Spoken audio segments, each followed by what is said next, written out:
guys, what's good? Welcome back to the channel. I am in my dorm room today and we're going to be talking about four habits of successful students. The first one is sleep. So I've spoken about sleep in previous videos before, but I thought I'd just mention it again because sleep is so important, and honestly, generally students, like college students, were just not getting enough sleep. I did like a poll on my Instagram and I'll post the results somewhere on the screen, but essentially I think like over 80% of people weren't like averaging at least 8 hours of sleep per night. And I mean, 8 hours is ideal, but like 80%, like a lot of us, most of us aren't getting enough sleep. And like a lot of people DM'd me after being like, oh, I get like 4 hours, 5 hours. So they weren't even getting like between 6 to 8. It was like well below 6 hours. The Science of Learning published a study where they took a survey of I think 800 students, and essentially the end result was that good sleeping patterns and good resting habits accounted for 25% of the variance in academic performance compared with people who didn't sleep or rest well. And a key word here was pattern and habit. The study also found out that like students who just got a good night's rest the night before a test or the night before exam, that didn't bring real results. What's actually accounted for like the difference in grades was a continuous habit or continuous pattern of getting enough sleep every night. And so the overall gist of this, which I've said so many times on this channel before, is that rest is not a reward, rest is a requirement. So yeah, the most successful students prioritize sleep and they make sure that they get enough of it. Okay, the next habit, the next tip, which I think is probably like one of the most important tips, like it's definitely up here, is asking questions. Now, I know a lot of people feel uncomfortable asking questions because they don't want to look dumb, they don't want to seem like they're unsure. But the truth is, asking questions is a sign of intelligence, not ignorance. And anyone who judges you for asking questions or thinks like you're too, like in Jamaica I was saying like you're too enough or you're too chatty, like anyone who judges you for asking questions and doesn't like the fact that you ask questions, those are not the kind of people that you want to like you anyways. Like those are not the kind of people to keep around you. Smart people understand the value of asking questions and actually encourage it. People used to tease me about this like in the first few years at high school. They used to call me spinner roll because apparently my handle is always like going up, down, and then back up again like a roll, like spinning like a wheel, because I was always asking questions in class.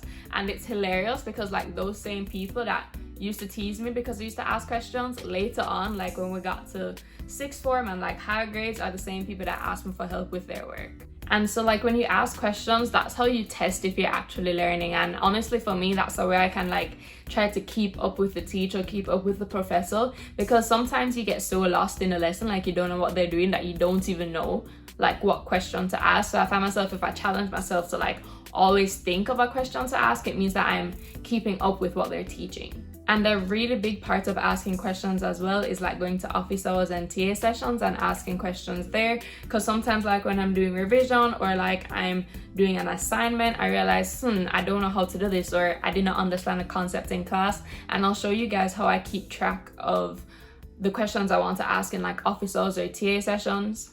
I'll show you guys how I do that. So essentially what I do is whenever I'm reviewing material or I'm doing a question and I don't understand it, or like something's not completely clear, I just create an outline and I usually label it OH question. And that way, when I'm like actually in the office hour, actually in the TA session, I can just go to my outlines and click OH question and go through and identify all my questions there. And I forgot to add that like once I go to the office hour and my question gets answered, at that point I'll like remove the outline, so I'll delete the outline so that I won't have like OH question in my outlines anymore, because I use my outlines as like a table of contents.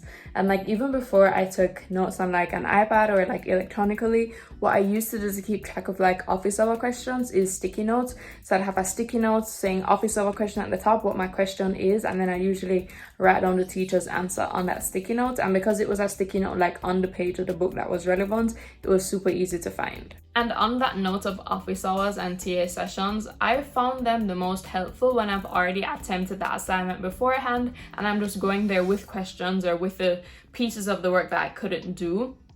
I know a lot of people like just go to office hours to start the work. I mean, which is fine, but for me, I get so much more out of it. I get so much more out of an office hour or a TA session when I've attempted that assignment first, or I've attempted the work first, or I've read the material first, and I'm just going with my questions and I'm just going to help them fill in my gaps. And the third thing that is a habit of most successful students is that they're very organized. They have some form of a to-do list or some form of a schedule.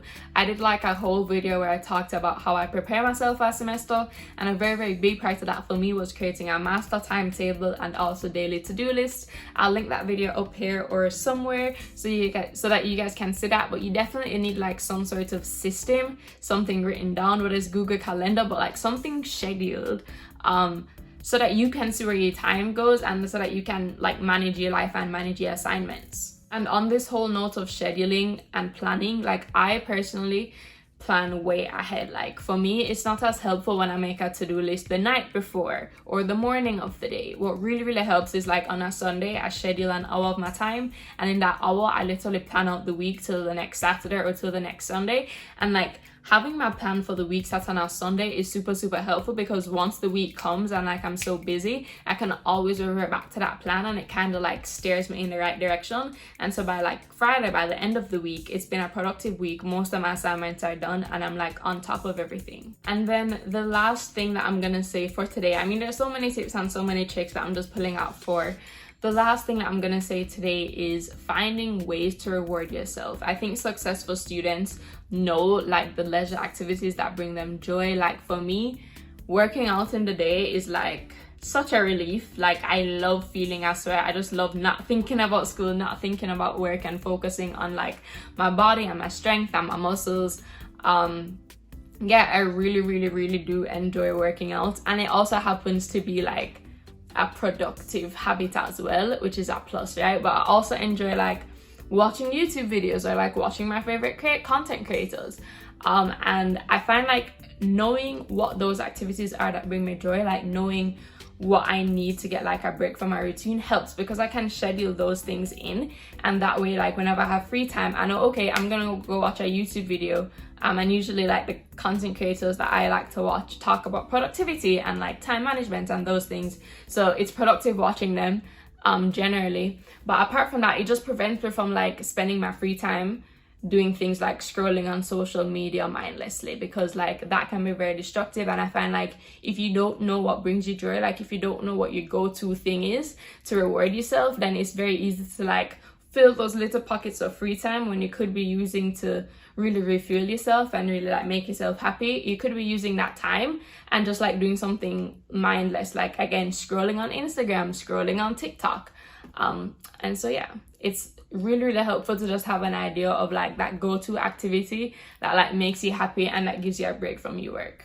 So yeah guys, those are my 4 quick tips, 4 quick habits of successful students. I found that once I'm getting enough sleep, making my to-do list every day, asking questions in class to stay engaged, and like going to office hours and asking those questions just to test my understanding of the material, and then of course like finding ways and little pockets of time in the day to reward myself really helps me stay on top of things. And yeah, today's video is super short because I am drowning in work. So I didn't have that much time this week, but yeah, I'll see you guys in the next one. Thank you so much for watching. Oh my gosh, I think I forgot the quote of the day. Give me 1 second. Today's quote of the day is from Brian Tracy. Successful people are simply those with successful habits. That's it for this video guys. Please don't forget to like, comment and subscribe, and I'll see you guys in the next one.